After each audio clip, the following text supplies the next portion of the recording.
নাক দিয়ে রক্ত পড়ার অনেক সাধারণ কারণ আছে।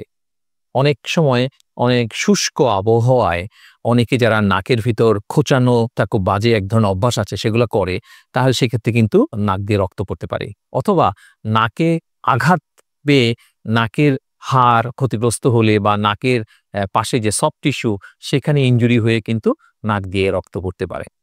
তাহলে নাক দিয়ে রক্ত পড়ার আরো কিছু কারণ আছে। নাকের কোনো সমস্যার জন্য হতে পারে। নাকের ভিতরে যদি কোনো পলিপ থাকে, নাকের ভিতরে যখন একটা ইনফেরিয়র টার্বিনেটটা অনেক সময় বড় হয়ে যায় এবং সেটা আঘাতপ্রাপ্ত হয় কোনোভাবে খোঁচাখুচির কারণে, তখন কিন্তু বেশিরভাগ ক্ষেত্রেই কারণ হচ্ছে এই নাক দিয়ে রক্ত পড়ার কারণ হচ্ছে এগুলাই।